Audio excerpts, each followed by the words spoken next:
Okay, so I've trimmed my vinyl and now I'm going to simply apply it to the middle of my tumbler. You can do this in any section or way that you want. I just, for this design, went with the middle. So I cut off part of the backing and then I'm going to line that up and then stick that down and then just continue to peel the backing off all around the cup. This method helps by making sure that everything lines up properly and that you don't have any air bubbles in the vinyl. So I'm just using my little squeegee tool and then I'm just going around the cup, flattening that out and then just making sure that everything lines up. So now I'm going to take my Lavender Haze pop of color paint and then I'm going to mix in a little bit of my Lavender Fields dispersion color just to kind of get a more of a rich purple color. I didn't add too much here and then I'm just going to mix the two of them together and I'm going to apply that directly onto my tumbler. Because my paint is going to be the base for the tumbler and we're not completely covering that up in glitter, I did work in nice even strokes so I didn't apply too thick of a coat here and you'll see that it covered beautifully. If you get a little paint on your vinyl, it's super easy to just wipe off with a little bit of water.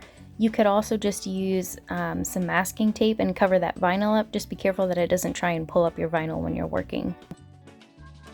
So I'm going to paint the bottom half, the entire bottom of the tumbler, and the top half of my cup, and then I'm going to let that dry completely.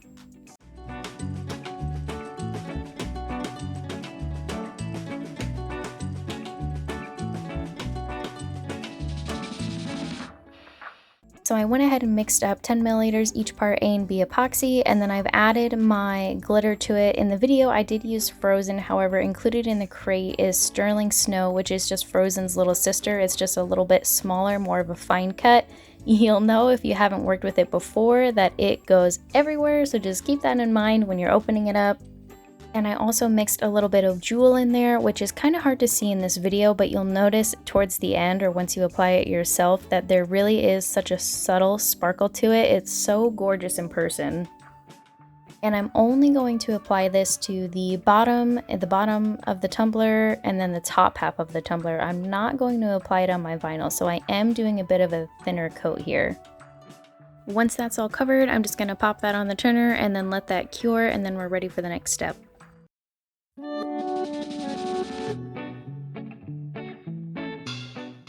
So for my flower vinyl, I went ahead and I cut these up into strips and I tried to match them up as best I could. I believe for the strips I did about a 1/2 inch, and then I'm just going to simply wrap them in rows around my tumbler. This time I did use my turner and I have the cup on the turner and I'm just gonna turn that while I'm applying the vinyl so that I know it goes on perfectly straight. Now, I did not measure the distance between them, so if you wanted to, you can totally do that and make it more symmetrical and line up perfectly. I, however, did not. I just eyeballed it and tried to get them as close as I could.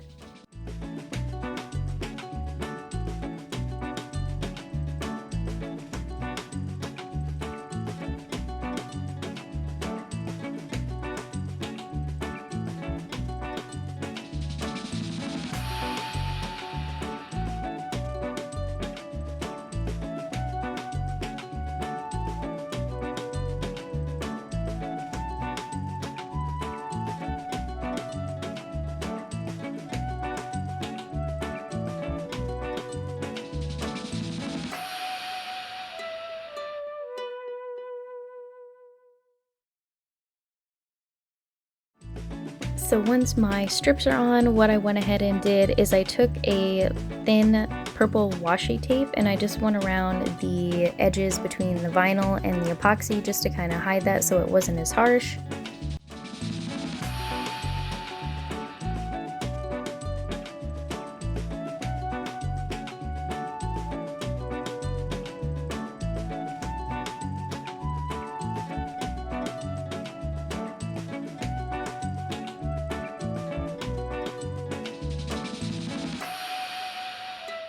Now you'll notice here the gap on the last vinyl strip. I did go back in and I fixed that so it was more even with the bottom. This vinyl is super easy to work with. It's very malleable, so if you need to change it and lift it up, you totally can without ripping or ruining it.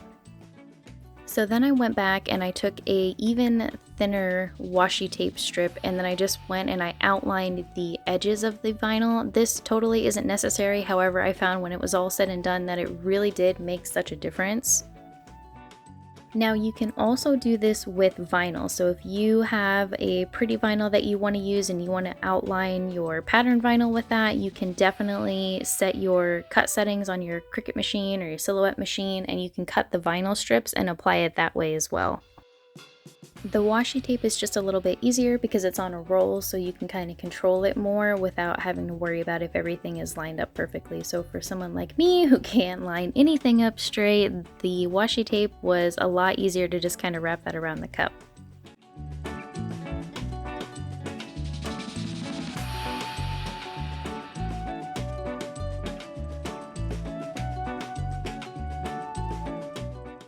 So for this tape, I did the same thing. I just put it on my turner, and then I just kind of turned the cup on the turner and just applied it that way, and it was super easy to get everything lined up. And then I also went back in, and over the purple tape, I just added a layer right in the middle of the small washi tape.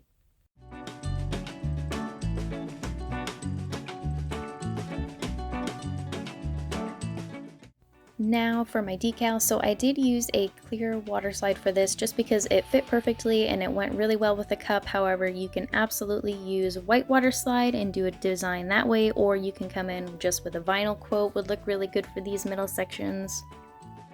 So for my water slide, I just made sure that the backing was completely soaked, and then I placed the water slide decal down on my cup, pushed that down, and then you're just gonna slightly peel the backing off, or back, however you want to say it, and then just make sure that you're lining your decal up, and then you're going to smooth that out and get rid of all of that excess water just using like a towel or a coffee filter or even one of the little rubber spatulas.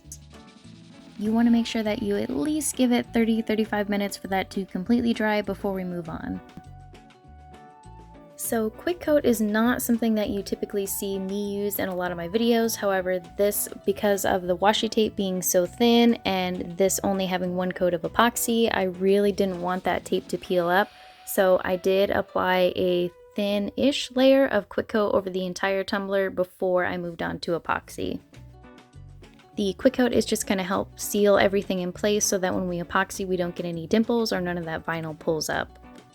So I gave that about 35 minutes and then let my quick coat dry, and then now for my epoxy I've just mixed up 15 milliliters each part, and then I also added a little bit of sterling snow into the epoxy just to kind of give it that extra shimmer look into it as well.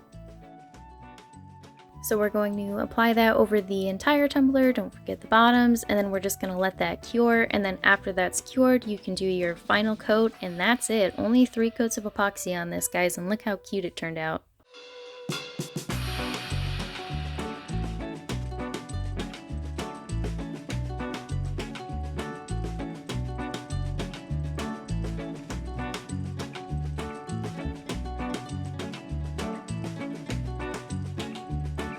So while that was curing, I wanted to make a different tutorial or smaller tutorial and show you guys a cute way to add a super fun topper. So I'm using my Culture Sculpt, which was included in your crate. I'm mixing up a larger batch because I am making quite a few things here, but you just want to make sure that you have equal parts. So form 2 balls, make sure they're the same size, and then you're going to mix that together really, really well. So I split that up into 3 separate parts because they're going to be different colors, and then this is a mold that I picked up at Michael's in the baking section, which typically used for fondant, however works great for my Culture Sculpt. So then what I did is I'm taking my mica powder and I'm using an eyeshadow brush and I'm just brushing it all along the fine details of this mold. Typically you would do this with like your epoxy molds, however this I wanted to see if it was going to work out with the Culture Sculpt, and it did, so I'm really excited for you guys to see the finished result. In the meantime, I am using that same lavender field dispersion color, and then I just made a little divot with the Culture Sculpt, and then I'm going to mix that in together really well. Once all of the color has blended, I'm just going to simply put the Culture Sculpt into the mold and kind of flatten that down, make sure that it's even. If you have some excess hanging off or it's a little bit over the edges of your mold, that's perfectly fine. You can always go back in and clean it up because when it dries, the edges of it will be really flaky, so it's super easy to use an X-Acto knife to trim off that excess.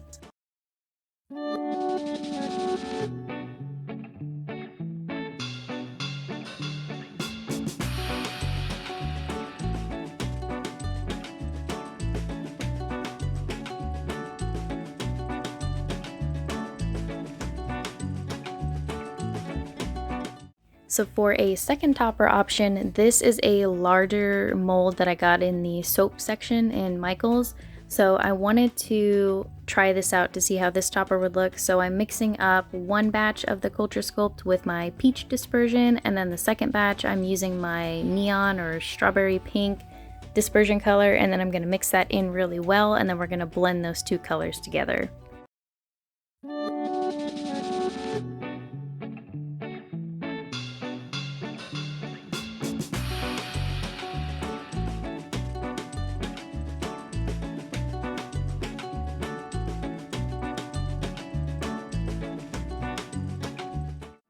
I'm just kind of lightly blend these two together. If you want more of a solid color, then you can definitely blend this more. However, if you kind of want the swirls like I was going for here, then you would just lightly blend them together.